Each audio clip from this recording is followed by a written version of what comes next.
Namaste, म Anjana Shakya, म Purna Museum of Newa art co-founder हो. When you talk about why this museum was found, how this whole thing about working with the living artists was very interesting, because when a lot of people, young people, would be interested in a lot of modern gadgets, Purna Man Shakya, my late husband, actually he really wanted to work with the living artists. The reason he really liked or wanted passionately to work with the living artists was from his background, where he grew up, how he grew up in his family. He was really surrounded by beautiful, exquisite art in his house, but mostly it was antique. He started it when he was around, mid-80s. And I think because of where he grew up in Patan, he really felt that we are not focusing in living art. We are not focusing on, rights and dignity of living artists. When he started, I think, there was a lot of antiques being stolen from a lot of different places. He really felt that antiques should be where it should be, whether it's in the place of worship or whether it's at home. He really felt that buying antiques really encouraged theft of antique, artifacts. So he really felt that people should really work with the artists, and you could really work with them to bring out the excellent qualities in them. He really wanted to show that Nepal still has the living heritage, which is world-renowned. If you go to any of the museums in the world, you really see Newa art. Any museum you go to, there's always, Himalayan art section where Newa art is always there. But if you look at in Nepal, that was not encouraged. Newa art is taken for granted because it's everywhere. So he really wanted to work with the living artists so that the heritage we inherited from our ancestors really could be, something that people could really work with. So he started to really work with the artists, because at the time when he started, the artists were not being respected. They were, paid in small installments, and never, they could do anything. And what he felt was that if they are not respected, if their human rights is not respected, they are not treated with dignity, and also financially it's beneficial. Financially, if they are not well off, their next generation is not going to continue our living heritage. And especially that is very, very important, because our traditional way of learning is within the family. Most of the, especially statues, everyone learns within their family. It's not taught in universities. So you really have to learn from your ancestors, from your grandparents, from your parents. So it is really something that you learn in the house, and if the next generation is not going to work, that means it's going to be end there. So he wanted the children to really learn from them, and to see that it's really important, the heritage they have. Also financially it really makes sense for them, otherwise they won't continue. So that's how this whole thing started. And I felt, when he was doing it, because I used to visit the artist's place with him.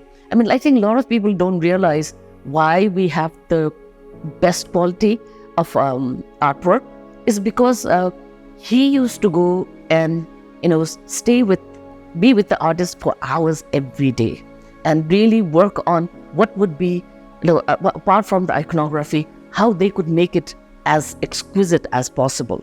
And that input, it from the wax, with baking of the wax model to the very end, when, the gold plating or oxidization with different, whether it's, copper oxidization or gold or whatever. To the very end, he would be throughout the whole process, he would be very involved. And he really felt, it's also important for his family to be part of it.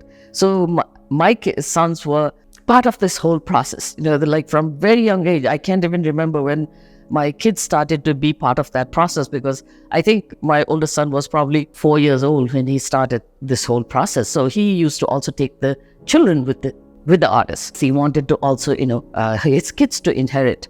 When I used to, talk to him about selling any pieces, he used to say, I want to have a museum.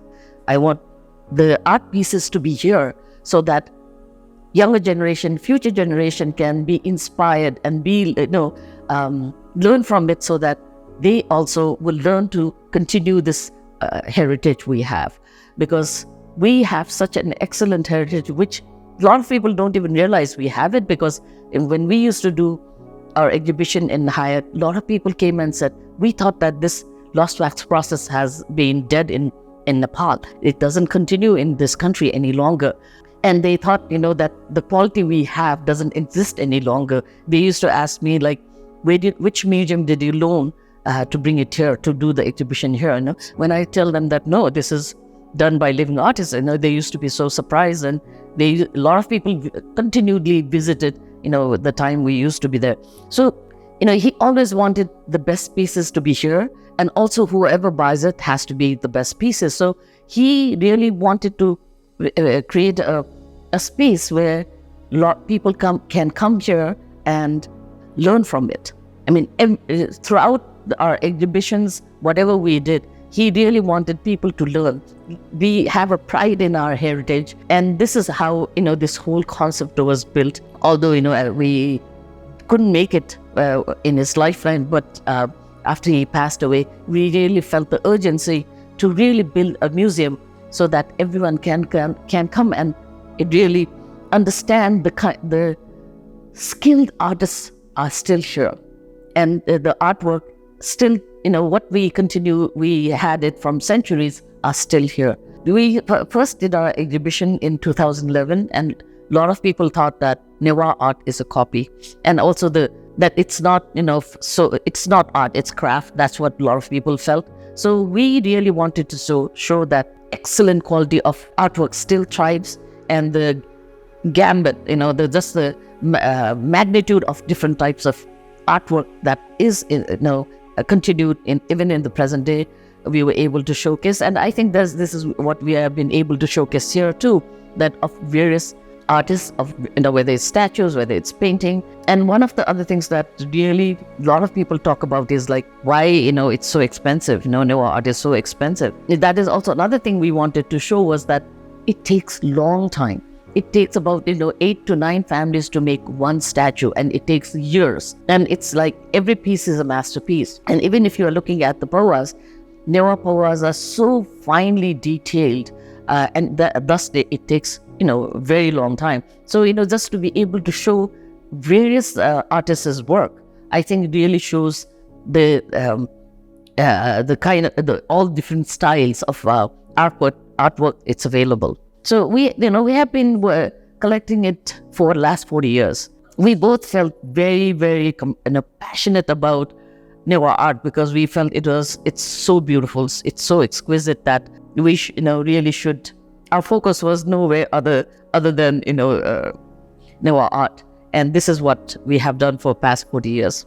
We have in the past really focused on empowering the artist, both in terms of their rights, in terms financially, and we still continue to do it. And a lot of times in the past, we also work with young artists, because we really want, not only young, we worked with a whole range of age, but we still encourage new artists to excel, and we will still continue to work with them, by their artwork, so that we can continue to change the artwork in this museum. So please do come and see what we have currently, and we'll be changing it every 6 months, and we hope that we can still continue to work with the best artists.